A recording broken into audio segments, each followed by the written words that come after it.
tardes, ¿cómo están? Buenas tardes, licenciada. Gusto de verlos. Se dieron cuenta que, bueno, al final no vamos a tener el examen mañana, ¿verdad? Nos van a reagendar. Solo, aún no sé, me imagino, por lógica, la lógica me dice que posiblemente nos asignen el último examen porque ustedes al regresar de Semana Santa ya tienen programado su semana de exámenes lunes, miércoles y viernes, ¿verdad? Entonces, Sí. imagino que a mí me van a poner de último o nos van a poner de último, pero bueno, todavía estamos a la espera de que nos pasen esa calendarización porque dijeron que iba a surtir un poquito, se iba a modificar un poco, pero me imagino que es más por el tema este de que se cancelaron las actividades de carácter presencial en la facultad. Mm, El último día estuvimos viendo la presentación de el presupuesto, la clasificación doctrinaria del presupuesto, pero sobre todo hoy es nuestra última clase. Realmente hoy lo que íbamos a hacer era ahondar un poquito más en la ley del presupuesto y que tienen que tener bastante en consideración cómo es o cuál es el proceso jurídicamente hablando de la creación del presupuesto. Si se dieron cuenta, solo les voy a molestar que pongan todas sus cámaras, por favor. Si se dieron cuenta, la semana pasada, hoy me conecté el teléfono porque así tengo la computadora acá abierta con todo lo que les tengo en el Classroom y lo puedo ver así muchísimo mejor, muchísimo más grande y claro.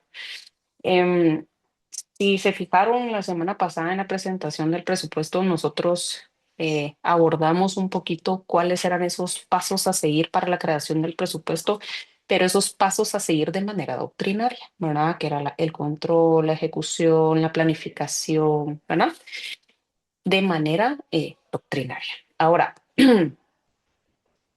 si se dan cuenta, dentro de lo que nosotros tenemos para el segundo parcial, tenemos 5 folletos en el Classroom. Yo se los colgué el 18 de marzo.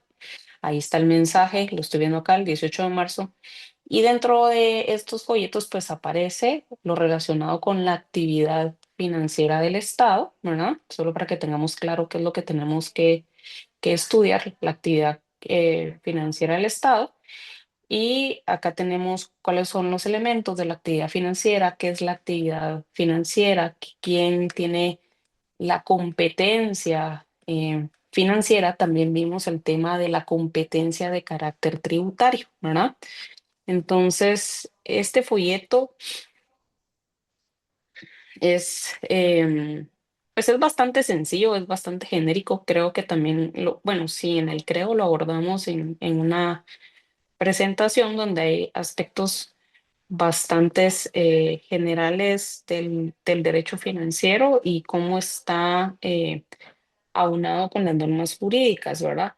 Entonces, si se dan cuenta, el folleto también hace mucha relación al tema del poder y de la competencia de carácter financiero, ¿verdad?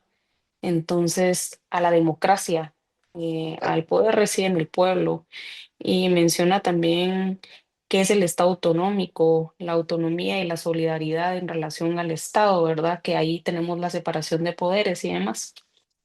Ese es el primer folleto que nosotros tenemos. Después de esto, tenemos tenemos un folleto de tributos. Ahora bien, en el tema de tributos, ustedes en la hoja de trabajo que vimos tuvieron que buscar la clasificación de los tributos desde la perspectiva de la Constitución y desde la perspectiva del Código Tributario, ¿verdad? Y su fundamento legal. Entonces, en relación a eso, Mónica Rocío Gómez, ¿cuál era la clasificación de los tributos que nos da la Constitución? ¿Cómo clasifica los tributos? Ese es el folleto, solo para que estemos un poquito en sintonía en el Classroom del 18 de marzo, repito. Actividad financiera tiene el número 5, así está escrito en los folletos, ¿verdad? Los tributos es el 6. Después tenemos los principios del derecho tributario, que es el 6.2. aspectos básicos del presupuesto, que es el 7, y el presupuesto del Estado, que ese sería el 7.1, pero no tiene un número, solo para que ustedes lo logren localizar. ¿Por qué es esto? Porque tenemos entonces 5 folletos, solo para que lo tomen en consideración. Entonces, Mónica, ¿cómo es que la Constitución nos clasifica los tributos como tal?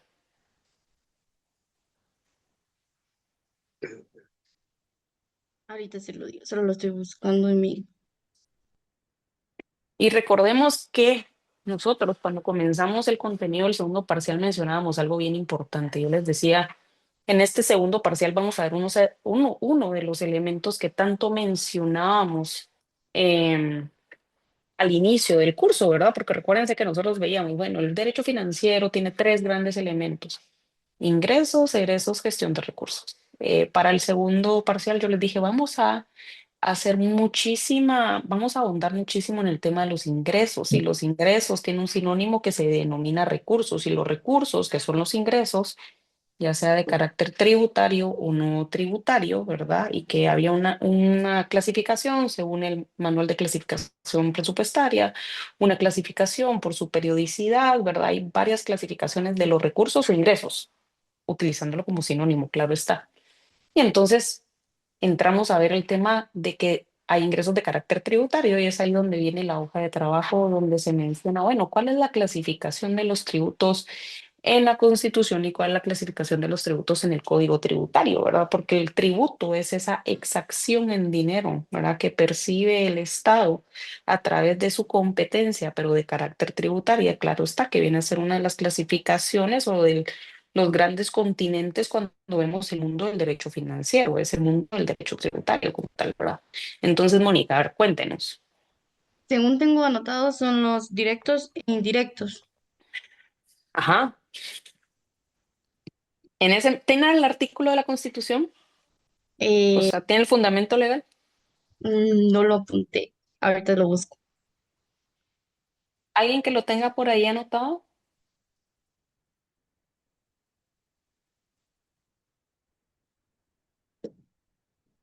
¿Alguien que tenga la clasificación de los tributos según la Constitución?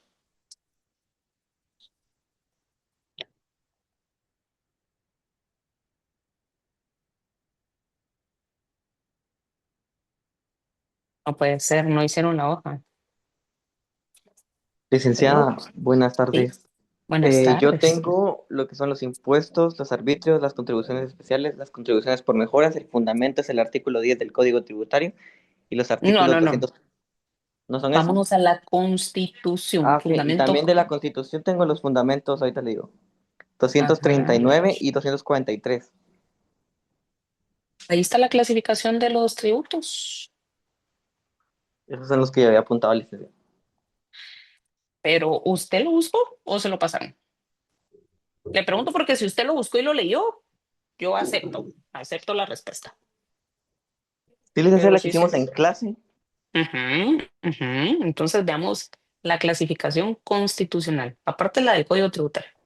Lo que quiero es que equiparemos una y otra porque son diferentes, y quiero que eso es lo que lo que deben de tener en consideración.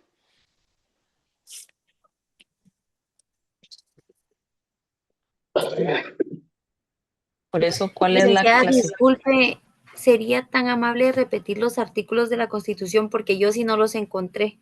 Solo tengo los del Código Tributario. No los he dicho, Adalicia, eso es lo que estamos platicando ahorita en clase. ¿Cuál es el fundamento constitucional de la clasificación de los tributos? Gracias y disculpe. No, no, no, un placer. Alguien que lo haya,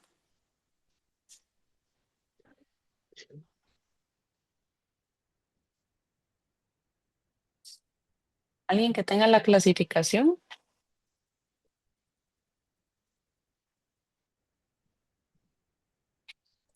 Licenciada, no sé si, como dice el compañero, los que están en el artículo 239, que serían en todo caso, primero, impuestos ordinarios, impuestos extraordinarios, arbitrios y contribuciones especiales, según Ahí el está. artículo 239 de la Constitución.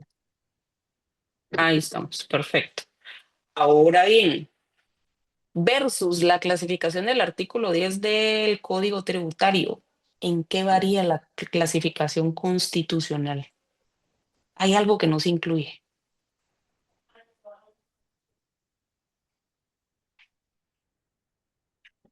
Artículo 239 en la Constitución, segunda línea, ¿verdad?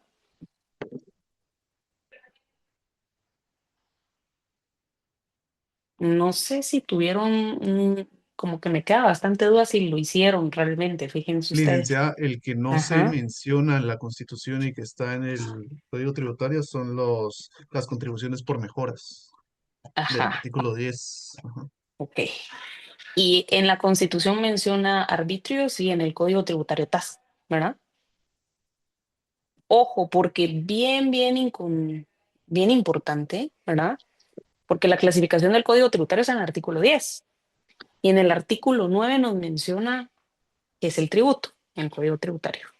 Importante que en su Código Tributario ustedes estudien el artículo 9, que realmente ustedes lo tuvieron que haber leído para la hoja de trabajo, aunque sean esos articulitos, no más. Artículo 9, 10, 11, 12, 13.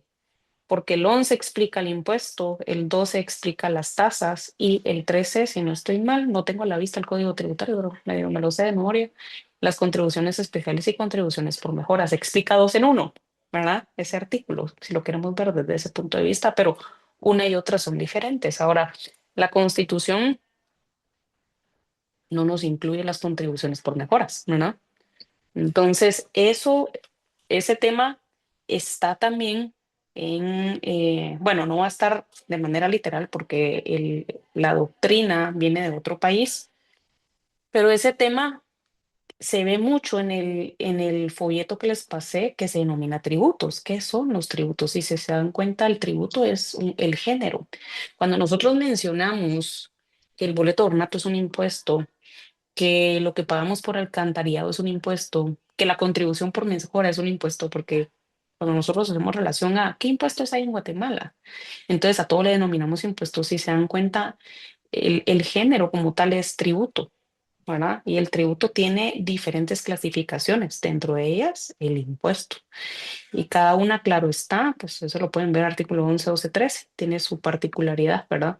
Entonces, en este folleto, ¿verdad? Se clasifican los ingresos y se clasifican los ingresos de carácter tributario y los ingresos de carácter no tributario.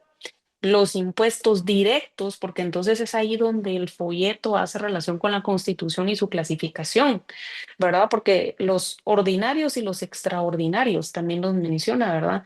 Y que es la relación jurídico-tributaria. Si ustedes dan cuenta, la relación jurídico-tributaria, cuando lo ven en el folleto, está contenida en el artículo 14 del Código Tributario. Y si no estoy mal, más o menos el Código Tributario menciona la relación jurídico-tributaria es la que existe entre el Estado y el sujeto pasivo de la obligación tributaria. Porque cuando ya nos adentremos en nuestro Código Tributario o en nuestro derecho tributario, primero Dios el otro semestre, vamos a ver que el sujeto pasivo de la obligación tributaria puede ser un contribuyente o un responsable, ¿verdad? Y entonces menciona, si no estoy mal, algo así voy a parafrasear el artículo 14 del Código Tributario, al perfeccionarse el presupuesto de hecho establecido en la norma, que ese es el hecho generador contenido en el artículo 31 del Código Tributario, ¿verdad? Entonces, el folleto número 6, que es de tributos, hace relación justo a la relación jurídico-tributaria y que es esa relación que existe entre el Estado y el sujeto pasivo, porque nosotros normalmente el sujeto pasivo le denominamos contribuyente, al igual que impuesto a cualquier clase de tributo, equivocamente, pero ahora ya sabemos que no es así. Entonces, es esa relación que existe entre el Estado y el sujeto pasivo de la obligación tributaria. ¿Y qué es la obligación tributaria? Porque también el folleto nos explica en el 3.6 del folleto número 6, en el contenido 3.6, menciona o hace relación a un título y es la obligación tributaria. Entonces, ¿qué es la obligación tributaria? Si lo quieren resumir, ¿verdad? Es la obligación del pago del tributo. Eso es. ¿verdad? Entonces, ¿cuándo? Cuando nace el hecho generador. Y nos menciona el 3.7. Bueno, ¿qué es un hecho generador? Es lo que genera, es decir, el acto o contrato que genera el nacimiento de la obligación tributaria. Y cuando traducimos, ¿qué es la obligación tributaria? El pago de tributo. Entonces, es importante, ¿verdad? Que lean, por favor, ese folleto número 6. Después venía el 6.2. No tenemos un 6.1 porque el 6.1 era la historia del derecho tributario, pero venía a ser un folleto demasiado cargado, era como de 270 páginas y no creo que lo hubieran querido leer. Era muy cargado realmente. Entonces vienen los principios del derecho tributario. Ojo acá, porque ustedes cuando hicieron la hoja de trabajo de los principios del derecho tributario tuvieron que hacer esa correlación, ¿verdad? Entre el artículo 239, que esos son los importantes de la Constitución, o sea, los que vamos a tocar en este segundo parcial, del 239 y el 243 de la Constitución. Esos son los fundamentos aparte del nuestro derecho tributario, aparte del fundamento del presupuesto, ¿verdad? El fundamento constitucional, eso es totalmente diferente. Pero entonces, en la hoja de trabajo había algo sumamente importante y relevante, los principios del derecho tributario. Eso lo vimos la semana pasada también en la presentación. Pero lo más importante de la hoja de trabajo era el análisis a conciencia que cada uno de ustedes, no en grupo, que cada uno de ustedes debía de realizar una lectura. Creo que es la única tarea que les he dejado, así como tarea, como tal. Que cada uno de ustedes tenía que hacer una lectura, una búsqueda de una sentencia de la Corte de Constitucionalidad en relación a la vulneración del principio de doble o múltiple tributación, ¿verdad? Y hacer un análisis en cuanto a por qué era la vulneración, de qué normas, ¿verdad? Y qué significaba ese principio de doble o múltiple tributación. Entonces, cuando ustedes entonces leen el folleto 6.2 en relación a los principios del derecho tributario, que este 6.2 es bastante corto realmente, ahí el folleto nos expone los principios materiales de justicia, el de generalidad, y entonces nos explica cada uno de los principios que vimos la semana pasada, los vimos como en 4 líneas, pero el folleto se los extiende. ¿Qué deben de saber? ¿Qué es cada principio? Porque si yo les digo, bueno, en este párrafo como tal, busquemos dónde están los principios según la narrativa, ¿verdad? Y ustedes de repente no saben qué es el de confiscatoriedad. Entonces, no lo van a lograr ubicar. Posiblemente ustedes eh, se inventen algo como discriminación en lugar de poner confiscatoriedad, que es algo muy frecuente, o desigualdad, que tampoco existe dentro de los principios, la desigualdad, ¿verdad? Entonces, hay que estudiar bien cada uno de los principios. Sería prudente que le dieran una lectura a esa hoja de trabajo que hicieron, es importante. Y después venía el tema de el presupuesto. Cuando en este aspecto del presupuesto, en el folleto 7 del presupuesto, hay un paréntesis, que ustedes se pudieron dar cuenta, y el paréntesis menciona 1-40. Porque el paréntesis ya se los había comentado con anterioridad, pero por si de repente no lo escucharon o no estuvieron en ese momento. Porque ahorita van a tener un poquito más de tiempo para estudiar, entonces sería prudente que lo hicieran un poco más a conciencia. En este folleto, el 7 que es sobre aspectos básicos del presupuesto, se menciona 1-40 porque es leer hasta la página 40. Si se dan cuenta, el folleto tiene 173 páginas. Entonces, si ustedes lo abren, van a decir, ay, no, qué montón es. Y es bastante extenso, pero es hasta la página 40. Oh, ¿verdad? Es importante que lo tomen en consideración. En ese folleto está todo lo que vimos la semana pasada en la presentación, que fueron esos pasos de carácter doctrinario, cuáles eran los principios del presupuesto, ¿verdad? Qué significaba, qué es un presupuesto como tal. Y algo importante que hay que tener en consideración, la ley del presupuesto vimos un par de casos de manera muy general, ¿verdad? Pero dentro de la ley del presupuesto es importante saber, ahí veíamos un tema de plazos, ¿verdad? Ustedes, ¿en qué momento se presenta el presupuesto? ¿Quién presenta el presupuesto? ¿Hasta cuándo tenemos para presentar el presupuesto? ¿Qué sucede si no se aprueba el presupuesto, si no se presenta el presupuesto? ¿Qué presupuesto es el que rige, verdad? Saber que se pueden hacer modificaciones presupuestarias aún después de haberse aprobado ¿verdad? Aumentos en el presupuesto, que es lo que normalmente sucede. Entonces, si ustedes van a la ley del presupuesto, dentro de los artículos importantes ahí, aparte del proceso del presupuesto, que se lo vamos a ver ya para el examen final, porque ya no nos dio tiempo ahorita en el segundo parcial, está el artículo 7, que es del sistema presupuestario. ¿Quién es el órgano rector en tema del presupuesto?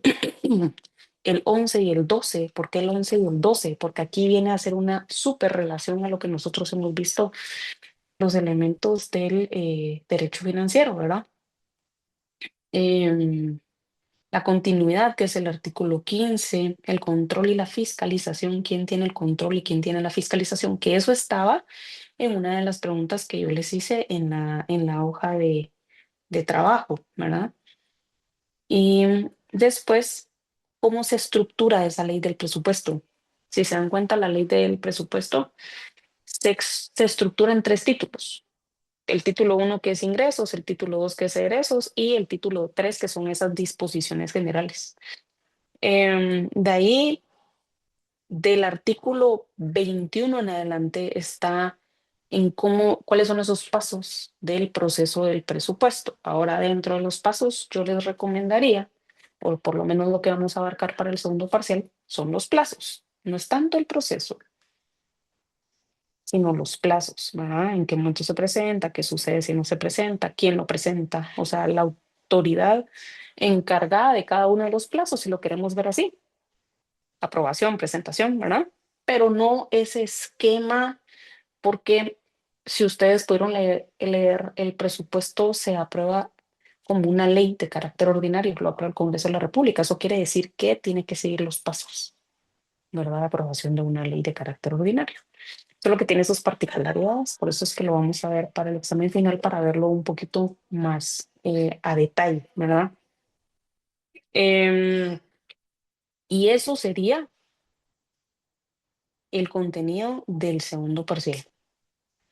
Entonces, en el segundo parcial, ¿qué normas son las que vienen? La Ley Orgánica de la Superintendencia de Administración Tributaria. Sí, pues la ley de la superintendencia, la ley orgánica del presupuesto, Constitución y Código Tributario realmente no. O sea, sí que lo lean, pero no que lo lleven al examen. Sí que lean artículo del 1 al 13 del código, perdón, del 10 al 13 del Código Tributario, artículo 239, 243, y solo lean lo que tiene que ver en relación al presupuesto en la Constitución, al régimen financiero en la Constitución. Son como un par de articulitos, pero no es para que lleven las leyes como tal. De ahí los 5 folletos, ¿verdad? No sé si se me olvida alguna ley, la ley de la Contraloría. Eso sería para el examen. Ahora, ¿cuál es mi recomendación? Ahorita que tienen un poquito más de tiempo para leer sus hojas de trabajo, si no las hicieron a conciencia, sería importante que las hagan a conciencia. Esa sería mi recomendación para el examen, ¿verdad? Em, no es un examen al igual que al igual que todos, ¿verdad? Ni que hubiéramos tenido tantos con ustedes, no nos hemos conocido tanto, pero al igual que el examen anterior, vamos a tener 1 hora, 1 hora y 10 para hacer el examen. Solo un lapicero, no necesitan calculadora en este examen, para nada. Solo sus 3 leyes, ¿verdad? Que mencionamos: Contraloría, Superintendencia. La del presupuesto no hay necesidad de llevarla realmente, ni la lleven la del presupuesto. Solo Contraloría y Superintendencia, les diría. Llévenla del presupuesto, no vaya a ser que se me esté olvidando, porque el examen ya está hecho, ya lo hice porque nos tocaba mañana, ¿verdad? Ya lo hice desde hace más de una semana el examen. Entonces no voy a hacer que se me olvide algo. Mejor si lleven el presupuesto. Y eso, ¿alguna duda para nuestro examen? Ya solo al momento de yo saber, seguramente ustedes también se van a enterar casi que al mismo tiempo que yo, tal vez un poquito antes, porque ustedes están un poquito más al tanto, pero al momento de yo nomás saber cuándo nos toca nuestro parcial, pues yo inmediatamente se los coloco en el Classroom y con la persona que tengo contacto de la clase, con mucho gusto igual le escribo al WhatsApp para que se los traslade, para que ustedes pues estén al tanto de eso, ¿verdad? El día que nos vaya a tocar, desde las 2 de la tarde, si podemos estar ahí, perfecto, a las 2:15 comenzamos. ¿Qué manda, Carlos? Licenciada, muy buenas tardes. Buenas tardes, qué gusto. Gracias, igualmente, licenciada. Mucha pena. Yo quiero consultarle. Pido perdón por no estar atento a las clases que usted ha estado dando anteriormente. Le comento que la semana pasada, exactamente hace 8 días, falleció mi papá. Yo estuve ahí unos días con él, que él estuvo muy grave y no estuve atento a todas las clases. Pero ahorita estaba hablando usted de una hoja de trabajo. Y yo quisiera solo preguntarle, licenciada, ¿esa tenemos que entregarla el día del examen o ya se entregó? No sé cómo, yo he estado un poco desfasado de eso, perdón. No se preocupe, esa hoja de trabajo la trabajamos en clase, ¿verdad? Sería prudente si alguien por ahí al chat que ustedes tienen puede compartir una foto, tal vez, porque ahí pues, son unas preguntas. Son 2 hojas de trabajo, se trabajó un lunes y un miércoles hace 2 semanas, si no estoy mal, si no me recuerdo. No hay que entregarlas, había que entregarlas en su oportunidad, ¿verdad? Más es por tema de asistencia que por tema de puntuación. Sin embargo, les van a servir, y esa era la recomendación que les estaba haciendo, que las lean, que siempre las repasen para estudiar para el examen. Lamento muchísimo y de sobremanera su pérdida, de verdad. En mis oraciones, su papá. Y pues cualquier cosa en la que yo le pueda apoyar, Carlos, sin ningún inconveniente, escríbame al correo y si yo le puedo apoyar mandándole igualmente el material, si no lo tuviera, con muchísimo gusto. Muchas gracias, licenciada. Sí, algunos compañeros, la verdad que sí me han apoyado bastante cuando digamos, necesito algún trabajo, pero esta hoja de trabajo voy a tratar la manera de ver si me lo pueden compartir para ver si todavía puedo, por lo menos para que me sirva para Para estudiar. sacar, digamos. Sí, gracias, licenciada, muy amable. Oye, Un placer.